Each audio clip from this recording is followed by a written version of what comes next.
So to get started with your animal, before you wash, blow them out, anything like that, the main thing is their hair is going to be really knotted. So we've already combed them over once, but I'm just kind of going to go through how to do that for you guys. So what I like to do is I always like to start right here on their butt. It's kind of right on their hip.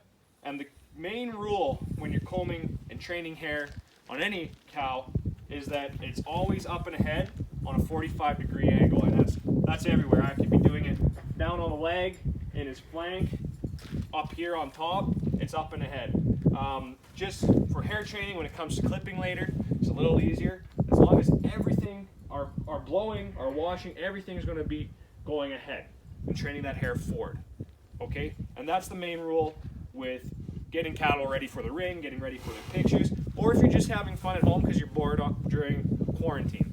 So we're going to go, and you start all the way at the bottom, up and ahead, all the way to the top. And you're going to do that through the whole animal. Okay, and you see he's got dandruff. I come up to his shoulder and his neck. It's the same thing. Working out the knots, making until the comb just rolls through, right? There's not really any tugging. You can feel all those knots are gone. Everything like that. And then once this hair's done like that, we're going to move to blowing the cow out. So I have a cattle blower. Definitely, if you can find one on Kijiji for cheap, that is the way to go. Otherwise, there's a few other options. Some people will have vacuums that have a reverse, so they'll blow out. That is another option, but definitely, I mean, these are, I think, 120 bucks. It's a worthwhile investment in terms of your 4-H career, your show cattle career, and I'll tell you what, I mean, there's always people, purebred guys that are, if you can find a newer blower for maybe 20 bucks less than you had bought it for, when you're done with it, I'll tell you what, it's pretty easy, no brainer. So to get started, to get all this dirt out of their hair, and the dandruff and stuff that you can see, because he's definitely got a little bit of dandruff in him. He hasn't been washed too much, if at all. So it's definitely going to be important that we, same thing, blow him up and forward, and that's going to be when we're drying them off. It's going to be before we wash them, like now. And the main thing when you're blowing out that dandruff and everything is you're going to put both engines for your blower on. Okay, so I'm going to stop talking. You won't be able to hear me over the blower. I'm just going to give you an example of how to do that.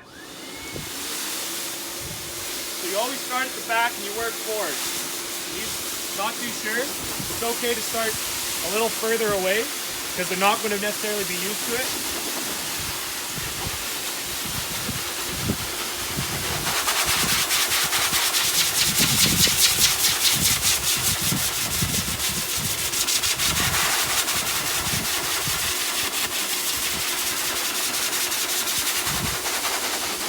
Now I always move ahead like that and come back so that I take all the lines out so that the hair is nice and smooth. Because if you leave lines, it leaves cowlicks, and then long term, the hair training that you're doing and the work you're putting in, it's not going to amount to much.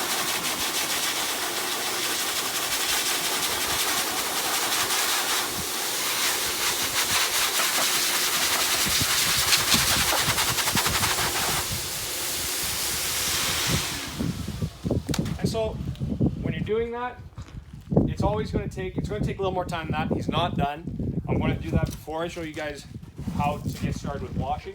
But it's always important, like I'd said there, to go ahead and then come back and make sure all those lines are gone. Because otherwise all the work you're doing, it's all for nothing because you're training against yourself and fighting against yourself if you're doing that. But so start back, far away, blow the air on them, let them feel it, get used to it, and then you start getting closer and it's right to the skin and you blow all the dandruff out, okay?